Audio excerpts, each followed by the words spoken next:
بسم اللہ الرحمن الرحیم۔ السلام علیکم۔ ہمارا آج کا موضوع ہے حضرت ابراہیم علیہ السلام اور حضرت سارہ علیہ السلام کو فرشتوں نے کس طرح بیٹے کی بشارت دی۔ فلسطین میں مستقل قیام فرمانے کے بعد حضرت ابراہیم علیہ السلام کی عادت ہو گئی تھی کہ وہ روزانہ چند مہمانوں کے ساتھ کھایا کرتے تھے، لیکن ان دنوں تقریباً 15 روز سے کوئی مہمان نہ آیا۔ اللہ کے خلیل بہت دل گرفتہ اور رنجیدہ ہوئے اور گھر سے باہر نکل کر اس انتظار میں کھڑے تھے کہ شاید کوئی مہمان نظر آئے تو لے آئیں۔ ابھی کچھ زیادہ دیر نہیں گزری تھی کہ 3 شخص نظر آئے۔ ان اشخاص کے چہروں سے انسانی اوصاف سے بالاتر وجاہت نمایاں تھی۔ اس رعب و داب اور حسن و جمال کے مہمان حضرت ابراہیم علیہ السلام نے پہلے کبھی نہ دیکھے تھے۔ ان کو اپنی طرف آتے ہوئے دیکھ کر آپ علیہ السلام نے بڑھ کے استقبال کیا اور ان تینوں نے آپ کو سلام کیا۔ یہ تینوں نووارد مہمان اصل میں حضرت جبرائیل، حضرت اسرافیل، حضرت میکائیل علیہ السلام فرشتے تھے، جنہیں اللہ تعالیٰ نے بھیجا تھا کہ وہ جائیں اور حضرت ابراہیم علیہ السلام کی خدمت میں انسانی صورت میں حاضر ہوں۔ آپ انہیں دیکھ کر بہت ہی مسرور ہوئے اور سلام کا جواب دے کر خوشی خوشی اندر لے آئے۔ جب وہ بیٹھ چکے تو آپ نے گائے کے ایک موٹے تازے بچھڑے کو ذبح کر کے کھانا تیار کیا اور کچھ وقت کے بعد ان کے سامنے لا کر رکھ دیا، لیکن مہمانوں نے کچھ رغبت نہ کی اور نہ کھانے کی طرف ہاتھ بڑھایا۔ آپ علیہ السلام نے بہت اصرار کیا مگر انہوں نے صاف انکار کر دیا۔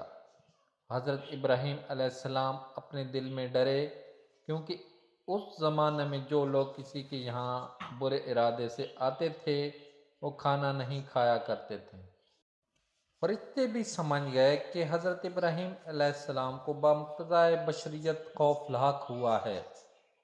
انہوں نے کہا، آپ ڈریے نہیں، ہم فرشتے ہیں اور حضرت لوط علیہ السلام کی قوم کی طرف بھیجے گئے ہیں تاکہ اسے ہلاک کریں۔ اور آپ علیہ السلام کو بطن سارہ سے بیٹا ہونے کی خوشخبری سنائی۔ حضرت سارہ بھی اپنے مہمانوں کو کھانا کھلانے کی خاطر کھڑی ہوئی تھیں۔ یہ سن کر بے اختیار ہنس پڑیں۔ حضرت سارہ اس وقت 90 برس اور حضرت ابراہیم علیہ السلام کی عمر 120 برس ہو چکی تھی۔ اپنے بڑھاپے پر افسوس اور تعجب کر کے کہنے لگیں، میں بوڑھی ہوں اور میرا شوہر بھی بوڑھا ہے۔ یہ ایک عجیب بات کہتے ہو جو دنیا کی عادت کے خلاف ہے، اور اب میں کیا لڑکا جنوں گی؟ فرشتوں نے یہ بات سن کر کہا، کیا اللہ تعالیٰ کی قدرت پر آپ تعجب کرتی ہیں؟ یہ تو کوئی تعجب کی بات نہیں ہے، آپ لوگوں پر تو اللہ کی رحمت اور برکت خاص ہے، اور وہ بڑا بزرگ و معبود اور ہر فعل پر قادر ہے۔ یہ کہہ کر فرشتے تو چلے گئے اور حضرت سارہ نہایت مسرت اور خوشی سے بیٹی کی ولادت کا انتظار کرنے لگیں اور اسی دھن میں اپنا عزیز وقت گزارنے لگیں۔ چنانچہ چند ماہ بعد ہی حاملہ ہوئیں، اور ابھی اس واقعے کو 1 ہی سال کا عرصہ گزرا تھا کہ حضرت اسحاق علیہ السلام پیدا ہوئے۔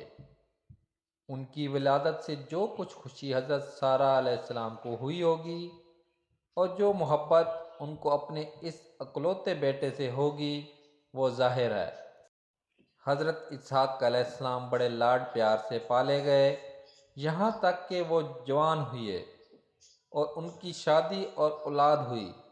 حضرت بی بی سارہ نے بیٹے اور بہو پوتے تک کی بہار دیکھی اور بڑے عیش و آرام سے زندگی گزاری۔